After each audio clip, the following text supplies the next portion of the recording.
Hello everyone, nubkeks here. I have not forgotten about my endgame viewers, and I've got someone with a very strong account and some very interesting builds to talk about them. It's Ash. How's it going, man? No, what's up, man? I'm happy to be here. It's been too long, my friend. How have you been? I've been good. I've been good. I've been grinding a lot of free to play Yes. content just on that account all the time. And I Yeah. do feel a bit bad about it because, for my viewers that are looking for more of the main account sort of stuff, they've been a bit neglected. And I Yeah. know that like, often, you don't even cover stuff for like your sort of main account, and you're trying to do stuff that's open to free to play. Today I'm giving you the free reign. You've got the green card to just say whatever you want. Go as filthy whale, pay to win, crazy bills as you want. You can do anything, and Not no one can everything will complain. be filthy, man. I'm not coming with the mythical only builds in today's video. I love the topic that we're going to cover here, the unique builds. Yeah, yeah. But I do. We talked about this a little bit off air too, but I find it very challenging now that the game has been out for 6 years or whatever. We've been Mm. playing for a long time. Like, how can you satisfy your entire audience in each video or get closer to doing that?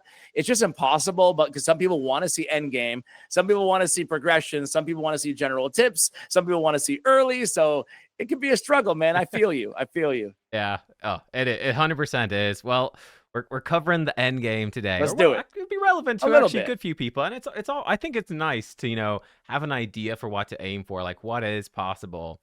What am I even getting this gear for anyway? Oh, this is the stuff to shoot for. So, yeah. Do you want to Yeah. kick us off with a cool build?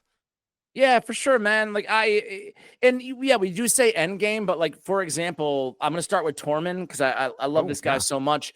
I think that Tormin, I have a video going live or already live, I have no idea, but Yeah. on Tormin, how kind of he reemerged right back in 2020. This dude you were playing right back then. Was that kind of when you started during the first Tormin reign? Nub? No, it was actually after that. Okay. I joined around when Kreela was a thing, if you remember when that Okay. was. I remember Yeah. joining a clan, and every single person in the clan had the Deadwood Jedi budget Unkillable team. And I was just like, I'm so Okay. jealous, man. Everyone's got I want this Kreela character. Well, Tormund was so busted when he came out because that passive, right? Like Yeah. originally, it had a chance when it first came out in early 2020. It could proc unlimited times, and it wasn't restricted to 2 per champion, 1 turn meter increase, freeze chance, and then 1 buff freeze chance. It was every turn meter and every buff, so it was basically an instant freeze. Not only that, but originally they nerfed him twice. Originally, that does not work from effects on artifact sets, turn meter fills, or buffs or effects placed at the start of the round. That wasn't there either. So it was just like you were frozen, insta frozen, right? Hmm, hmm. Against Tormund, unless you had the good old fashioned immunity set. Wait, what is the old school block Yeah, yeah. debuff set? It It's is immunity, immunity. right? Yeah, It's been yeah, a while yeah. since I used it, man. I Uh, know. that was back in the days way before like the stone skin meta. But anyway, whenever speed is really dominant in the meta, Tormund has a big opportunity to shine, Hmm. and that's the case right now. Like things have shifted, not away certainly from stone skin or anything like that in the end game, but speed has become even more crucial, pivotal to have if you want to progress. But there's answers to get, there's ways to get around that. And Tormund to me is the best one, right? He's Yeah. a void legendary. He's hard to get. But if you do get him, man, he should be a champion that everybody should build. And there's so many different ways to build your Tormund as well. Mm. Everything from like the way that you have him Buff them, built, I think yeah. is the most typical build, right? Is Yeah. stone skin and lethal. The thing on Tormund, though, check out your masteries on him. I'm not sure how you have him or where you're using him or Just whatever. just But normal enough damage dealer stuff. So yeah, yeah. yeah, So because this I is the didn't get thing a on good Tormund. blessing. He's been a little bit forgotten about. He's probably due an It's update. okay. I'm curious what I you'd. want to talk you into getting them Okay. out of your vault, bro. Yeah, yeah. So fearsome presence, man. You need to go fearsome for. I'm talking arena. Need Yeah, to that go makes fearsome, sense. but probably anywhere. This is a 5% chance to increase that freeze right Do on it. your Tormund, and his passive is so powerful, but it's 15%.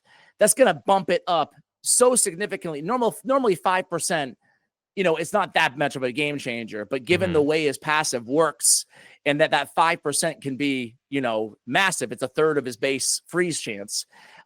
Really important to grab that on there. And you'll be looking at like, it's palpable the amount of extra freezes you'll get off that.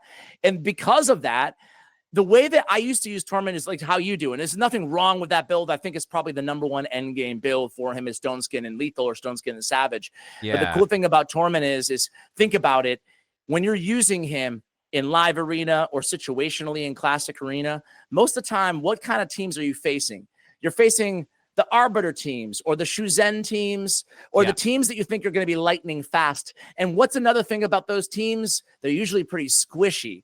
So you can get, I found that I can get by dealing enough damage with them crit capped without Helm Smasher and without Lethal. Instead, because I'm picking up Fearsome Presence, I want my man in the Stone Skin in the stun set. Okay. And I like it. if you put him with a burner, or another freeze champion, even better, like a Lady Noel or a Ninja or something on the team, and then a burner on the team, like a Sulfurion would be the best option, right? He's gonna be machine gunning with the 23% stun on the A1. This guy is like a walking crowd control monster. So he really is. It's one of my favorite builds out there. Is the stun, the Stone Skin, or just stun with the Fearsome Presence combo on Tormin. I like it. Well, I've swapped him over. I actually have him with Polymorph now. It's only rank 2, but that's going to get stronger with the Fearsome Presence as well, which is cool. Yeah, I it's like cool. it. So he's I won't regear him in stun here on the video. I'll run it through an optimizer, maybe in the next free gear change, but that should be you still can't go wrong. You know, you're setting him up with an increased, hopefully setting up with an increased defense champion to get more damage out of him as well. And he's really, I love Tormin, man.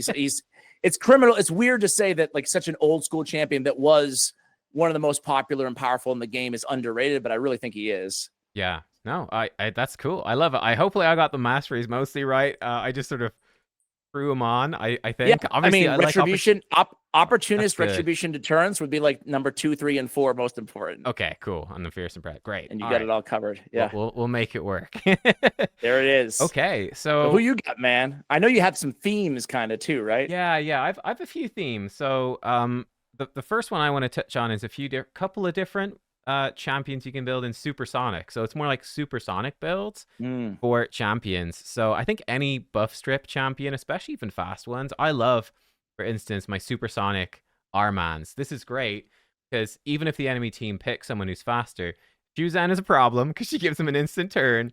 But other speed boosts, like a Sifi, for instance, who's putting up lots of buffs, you actually get so much turn meter. You can cut in, surprise the enemy, and then either grab all the turn meter off of them or polymorph a key champion from their team and cut into the fight. I think it's really powerful. I got hard wrecked by, this is a champion I think no one will, if I say think of an amazing arena buff stripper, probably no one is going to think of this champion. I got wrecked by a 6-star one once. I was like, that's actually super cool. It was Cythalia. Can't shake, I know the answer because you told me. Yeah, I told you.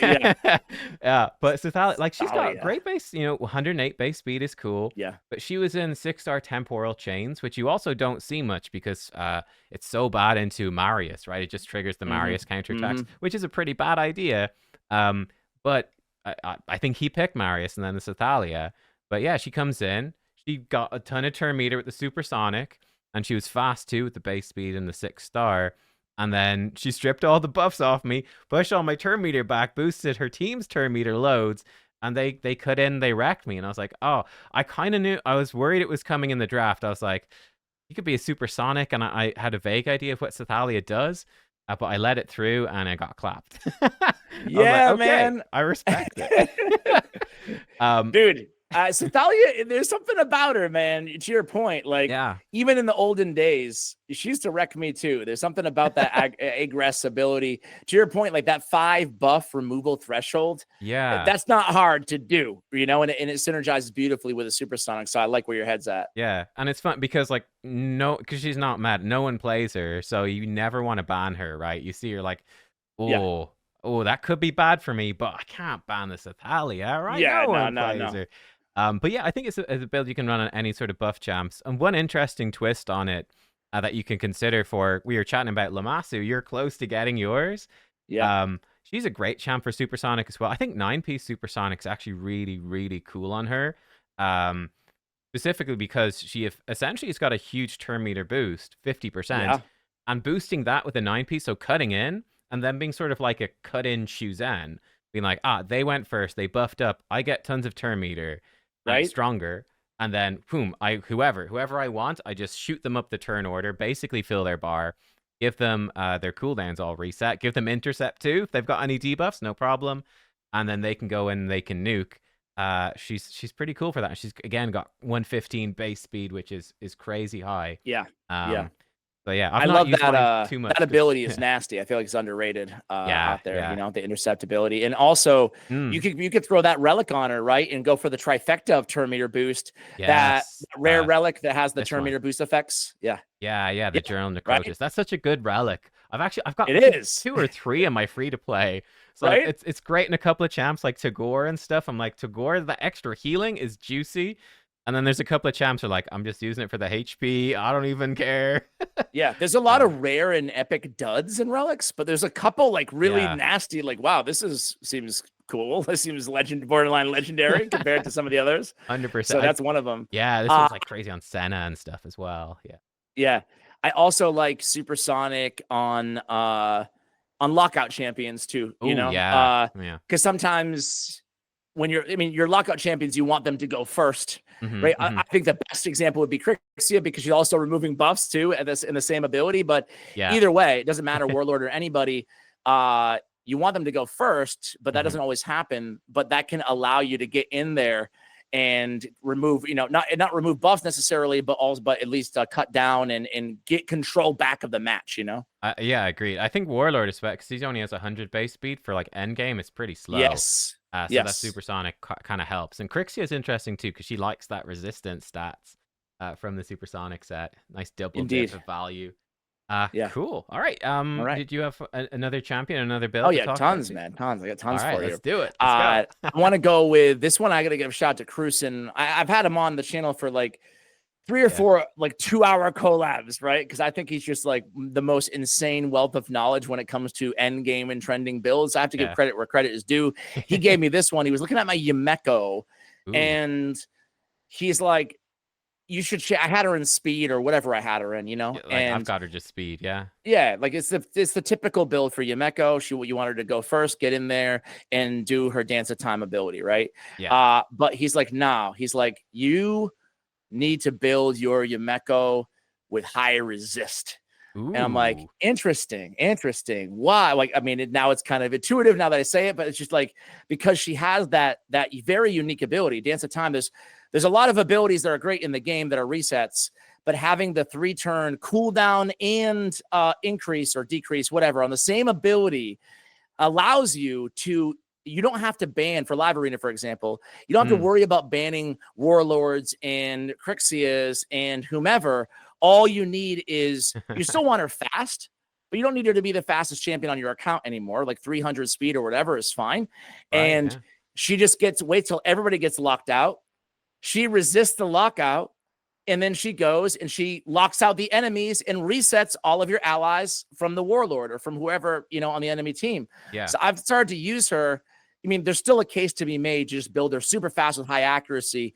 But if you had the flexibility, she can also be a great counter to lockouts where you get to lock out and reset at the same time. So I changed that build and I really enjoy it. Interesting. Yeah, because it is unique from the other lockouts that it's the two first, right? 2 and 1. Yes. Yeah. Very cool. How much like accuracy do you have on her? So by dropping her speed, you obviously got more room for stats. How much accuracy resist do you have on her? I want to say I can pull her up. I don't have my game open. Shame on me, but I can pull her up and let you know. But I want to say probably around the 800 resist and probably around like 600 accuracy. Oh, wow.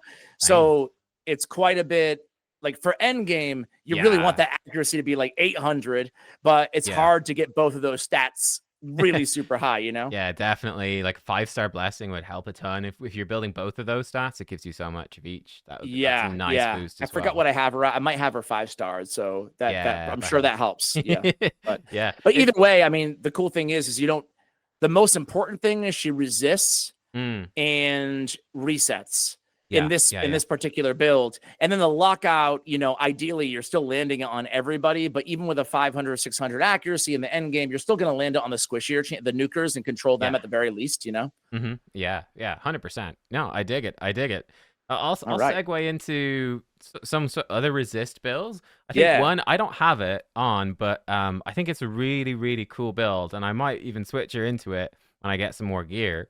As for Lady Noel, I think Ancora is another great example. But champions that you do run in super high resist, I had a lot of people saying, you can't run that end game. It's never going to work. You do need a lot of resistance, like you were talking about, probably pushing like 800 plus. But there's Yeah. plenty of people, me included, that are running, maybe 500, 600. Like my Arman's only has like 600 accuracy, You go in Yeah. with 800 Yeah. resist and you're way beyond what I can do. And A then lot of people suddenly, are lazy, even in the end game. They're like, yeah, yeah, this is it's going to fine. be good enough, Yeah, you it's good know? enough. Yeah, It is good enough against a lot of players, so it that is. you can be very surprising though. Then when you run up against, and like you can't tell Yeah. immediately, like when you look at a Even on my champ how free to much they've play got. account, man, that I Yeah, need to dust off every now and then. But like, I'll have like I have Tormin on that account on my Only Void Legendary, and Hmm, I'll run him at like 200 accuracy, and I'll be like, oh, this is probably going to have problems in Gold 1 or wherever I it's am. fine. But it lands every single time. Like I barely ever get resisted, you know. Yeah, yeah, yeah. But But but I Lady think Noel is nasty, by the way, right? Like, are you in love as much in love with this champion as I am? Lady Noel, yeah, she's really, Yeah. really cool. I love her. I was having a ton of fun putting her in. Here's another spice bill I did a video on: 9-piece protection Sir Nicholas, which Mm. is like his damage is terrible anyway, so Yeah. we might as well just use them for the protected buffs, and that's really cool. I think that can be a really cool pairing as a high resist Lady Noel with the protection Sir Nick, and it's just very difficult to kill them. Yeah. All Because that protected block damage. It's nasty. yeah, Yeah. super nasty. And because she's got such a ridiculously strong revive, if she's sitting there in Stone Skin and she's got super high resist, and here's a cool thing you could do with it. I think this is how it works. You could correct me if you know for sure. I don't have it. I think the aspect of Siroth, which reduces fatal damage, reduce your turn meter. I think if you're in Stone Skin, it can't. So you just don't die. You just take 0 damage. Um, I think I've had that happen a couple of times in Arena recently where I've tried to one-shot someone through Stone Skin and nothing Mhm. happens. I'm like, that's weird. I think it's this. So that could be Okay. another twist to put on the build. And you sort of have this, it can happen once, right? But effectively, you're unkillable. Yeah. Can't be locked out. She's got ridiculous That one revive. that's a Yeah. nasty relic. I mean, that on Yeah. like Rhodos, it's just Hmm. like Yeah. how do you kill that dude, you know? Yeah. What do you have any legendary relics on your account, man, or mythicals for that matter? I have no mythicals. I've got so my comment section hates me for this, but because people are chasing the cat's gaze, I've got three Oh cat's my gazes right word. now. Yeah, and I'm gonna get a fourth, Congratulations, obviously from the man. Titan event. So they're Damn. all on PV. Well, Marius is sort of PvP, but I've got him in 9-piece Slayer, which is it's a beast for PvE. Yep. Not great for arena. He's very vulnerable without the stone skin, but. Yeah. Yeah, I've sort of had them on PvE champs like Thor and Ninja right now. I need to get some on PvP champs. But yeah, 3 of those, which is nice. I've got one of the Hand of Uncreation, which is like chance to Damn, block. bro. I have none, man. None. Oh yeah, they're the only ones I've got. In fact, I mean, it shows Okay. you how Congrats. it's random, I think, but Yeah. like in terms of forging, right? But collecting the forge material for the cat's gaze, if you get lucky, it's good. And that guaranteed cat's gaze, I mean, like I've only outside of the cat's gaze, I only have one legendary Yeah. relic, and True. you've got none. True. So True. like Yeah. getting a guaranteed relic like that, I don't think getting that from the Titan event for anyone late game onwards should be very easy, and it's actually super high value to grab it for only Yeah, 1,000 Titan man. event points. I think is Good call. pretty insane. Um, All right. yeah, are you doing it? Yes. Now I am. Your first legendary relic's on the way. Right. I really honestly, I mean, this is almost embarrassing. It is embarrassing to say, but I joined a like no dime January or whatever the heck Oh, it yeah. is, Yeah, you yeah, know. yeah. So I found it, frankly, as a spender, Oh, hard. as tough as it is to admit. I find it with all these events going on and the fusion and everything this month, and just on the content side, like actually trying to make a video every day. Yeah, I yeah. found it really challenging not spending, honestly. Like it was. Fair. It wasn't the big whale outs that like that's not necessary, and that was great. But it's just like I could really use a little bit of energy or whatever it may be, Yeah, yeah, And yeah. that's how this game gets you, right? With those little like I just need $5 and I'll be good. Yeah. That's not too bad. Anyway, I mean, the yeah, danger is it's like, you go on like a super restrictive diet and then you're like, I just can't take it anymore. And then you're just stuffing your face with full burgers and relapse. chocolates Yeah, and everything. Just huge relapse, so much worse than it was before. yeah. Uh, I actually think it was good and a good exercise to go through. Not to digress too hard here, but mm, it was a mm, good exercise to go through because I do think it's going to pull, like, regardless of why I did it and if it was effective, which I don't think it was, but I do mm. think it was good to go through that exercise of like, okay, I can survive without spending, so maybe I Yeah. can rein in the big spending. It's unnecessary, But Sure, anyway, yeah. all Yeah, I mean, right, it's like, yeah, fasting every now and then or something. I'm yeah, sure it is really exactly, good for you, exactly. right? Yeah. All Yeah. right. My next one I have is uh I'll go with, this is one I shared on my channel as well, but it's the Mithrala Provoke Oh, I this is sort set. of what inspired this video. I've put it on as well, actually. I love it. Oh, I think it's nice. great. Yeah, I mean, she's just a nuisance with Yeah. I mean, all she's already like I feel like she's already so good. I mean, I think everybody probably agrees. Mm. She's not like the tippity top of the ultra meta, but between the provoke on a Mithrala with the hex synergy and the petrification, it's just she Yeah. ends up being like this absolute just control one woman wrecking crew, right? Yeah. And she has that very high resist, obviously built in innately Yeah. to her kit, correlating with her accuracy. So it's really nice because unless you're going against a lot of 6-star polymorphs, she's, given that she's dishing out a ton of debuffs, she's generally going to be able to resist a lot of that, Yeah, I think it's super good value for a regular player as well. Like not even super endgame, but just a normal player because Yeah. running her in Provoke set is actually really good for Hydra because, what else are you going to run her in Hydra? Yeah. There's good options, but this is actually quite good. Yeah. And then putting good gear on her, you can also run her as like anti-bombs. Great anti-bomb, as you mentioned, because she's very easy to get crazy high resist. You're countering bombs in live arena, in siege, whatever. And then now you've also got this threat. Yeah, you go in, you Yeah. provoke them, you got the It's a hex and strong move. 50-50 to patch. Yeah. Yeah, you're covering so many bases in one. But yeah, I saw that. I was like, that's a genius idea. So I put her straight into it. So I just had, In I this, had Provoke set lying around. I was like, I'm not even using this. exactly. Yeah. I had like one good set of provoke Yeah. on my own entire account. And I'm like, sometimes to your point, sometimes Mhm. on champions like Mithrala, Yeah.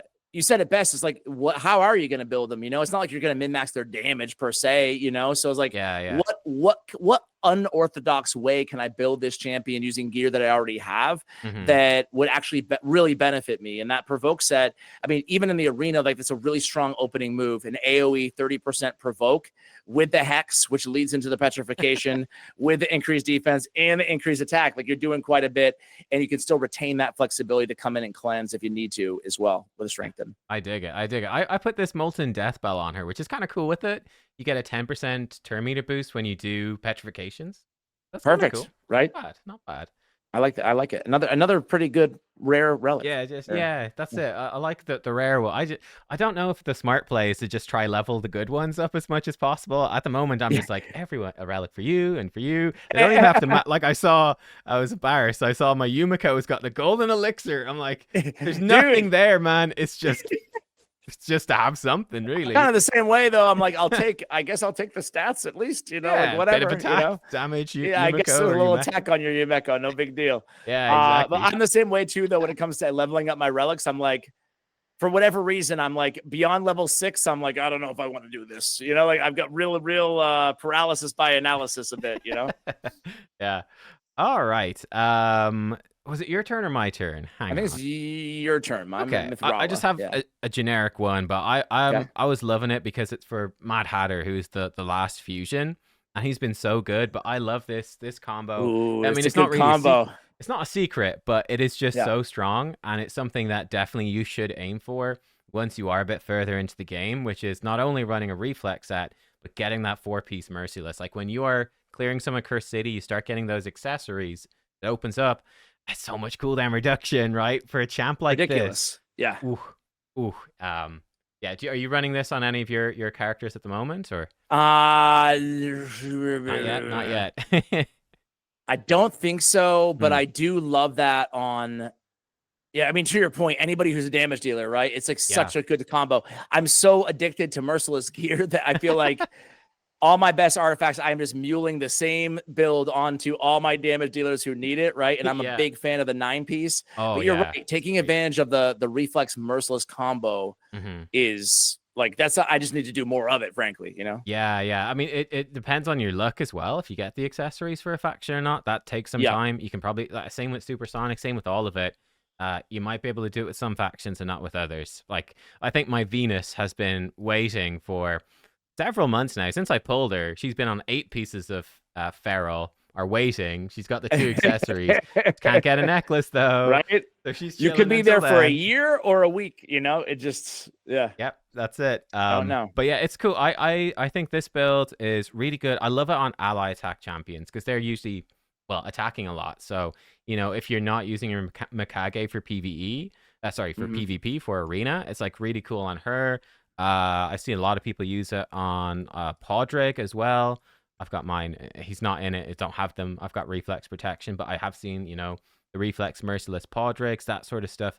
Just trying to spam out those ally attacks because they are so powerful. Yeah, I think it's a cool one. And yeah, check. It's good. Good call It's out. good for people to check. Not every Yes. month, maybe every 2 or 3 months. Be like, okay, let's check in on those merciless accessories again. Can I switch up those builds a bit? It's so true. I can't wait. I'm gonna do it. I think I'll change my Mikage. I think that's a good call out right Ooh, there. yeah. Nice. All right. All right. You want to hit us with one final one then to close out the video? I mean, yeah. This is not a this is an obvious build, and I just called it out too. But 9-piece Merciless is like the most broken set in the entire game. You were saying you like Rotis, right? I love I think Rotis is the strongest. It's the strongest way to build Rotis. I mean, it's hard to pull off, right? You need all the accessories as well, and you need to get the stats. Yeah, go ahead. I've got a banner, lovely HP, attack percent, perfect. I've got beautiful. The neck is okay. Can't get a ring. Oh, Merciless rings for undead close. don't exist, man. They don't exist. I check every month. I check that one. No, can't do it. You're so close. You're so close, like, but so far. Yeah. But yeah, man, like this is it was 9-piece Merciless was built for Rotos. You just obviously, to your point, you want to try to get the HP flat stats on your accessories, your ring and your banner. You want to try to get the attack percentage on your chest, try to crit cap them, obviously, like get those fundamentals in there. But then you get, you just get everything that synergizes beautifully with Rotos, right? You need the Word of the Fallen blessing. That way you can have you're basically making him 3-shot. He needs to be 3-shot. If you get the aspect of Soroth, the relic, he's like a 4-shot, right? He's like, and so why is it perfect for Rotos? For 2 reasons. Number one is he's tough to kill, like he doesn't need the stone skin like some nukers just need the stone skin. Rose has a lot of built-in protection when you get the blessing as well, right? So so he has that protection, which gives you the massive luxury of building him a little bit more aggressively, taking a little bit more of a chance, and the perfect chance is Merciless. He already has a 2-turn cooldown on his A2, a 3-turn cooldown on his A3, so he's already cycling very, very quickly. You probably notice it if you're going against a lockout when you have Rotos on your team. Is sometimes not that big of a deal, right? Because he gets back to that A2 in a turn. So obviously you get the ignore defense. You get the more skill cooldown, which is insane. But Rotos already has an extra turn mechanic on his A3 if you kill an enemy, which he usually does. And his A1, he has a shot of getting an extra turn as well, 25%. And then you add another one, another shot of extra turn. You're basically a little mini relentless set there on the 9. Man, he just is unstoppable. He's taking so many extra turns. My second favorite champion to build a 9-piece Merciless is Sun Wukong. Kind of the same reasons as Rotos, short cooldowns and has the protection of his revival on the, like, it doesn't matter if he dies, so you don't need stone skin on Sun Wu. So I love that. That's another really good option, those 2 champions, if you're going to try to aim for a 9-piece, if you can pull it off. I love it. I Wukong's on like my list to come back to, because I've actually started using him again in arena. So I was like, ooh, with that fourth cat's gaze might go on him, I might slap it on. Why not? Dude, Sun Wukong is the number one. He's the best. I'm probably not going far out on a limb here, but Hmm. in terms of PvP, at least, he is the best champion ever added to this game, like as a freebie. Yeah, well, And he's a it's monster. just, it's insane. I mean, UDK is really, really good. And there's who am I forgetting? There's who's like the real other good one that was a freebie. I don't know. Wasn't there? Maybe there wasn't one, but whatever. But Loki's Sun good, Wukong, but not late game, I'd say. But yeah, Loki's a monster early game. I tell you, on my free to play, Loki is whoa, that guy. dude. He's as bad as our man's on a free to play. I was thinking about doing another video on my channel on Loki, but it's like, dude, am I milking Loki at this point? Like how many? But I agree with you, man. Loki is. He's so much better than I think a lot of people give him credit for. Just that evade, even on the passive, yeah, is so nasty, man. You know, like when that goes on, like, yeah, he gets kind of messed up by Stone Skin. I think in endgame arena we don't see him much, but like again, on the free to play, this guy is a menace. He's super tanky. You can't kill the damn guy. Yeah. And then if he comes in and he just lock active skills to your entire team for 2 turns, you're like, well, I guess. Game over, I suppose. Thanks, GG. He really a good control champion. Yeah. So, Wukong as well. I tell you, I didn't pick him. I picked Sigmund for my starter code in the free to play. But honestly, because you can get Wukong's a promo code, like going up and in the ranks every fight. I'm not kidding. Sometimes it's Arbiter, but nearly always some Wukong with that 28% aura. Taking Sun Wu. Yeah, I skipped him and I regret it because, well, I mean, Sigmund's amazing and it's been really fun doing the challenge with Sigmund because I think people underrate Sigmund a lot. But like when it comes to arena, I'm like, really wish I had that speed aura. Nice. I know, right? Yeah, he's just that A2, man. The battle is, I always say it, but like the battle is never over if Sun Wukong is not accounted for, because he comes back from the dead just when you think you have the entire battle over. One staff of wonder, and you're like, no, you know. And if you think about it, like you got 50% defense ignore. If you have him in Merciless, that's up to 85. If you give him like even a tier 4, I think Cat's Gaze, dude doesn't even need Helm Smash, where he's ignoring 100% defense every single time. It's kind of gross, actually. It really is. That is a nasty ability. But yeah, listen, there we go. Ash, thank you for joining me for this one. We are going to be hopping over to your channel as well for a collab over there. Is there anything you want to say here at the end of the video before we jump over to yours? Nah, man, it's been my pleasure. Always love collabing with you. So let's continue the convo, dude. All right, cool. Guys, thank you for watching. Again, you'll find the link to Ash's channel and that collaboration on his channel in the description and pinned comment down below. Thanks for watching. We'll see you all next time. Goodbye.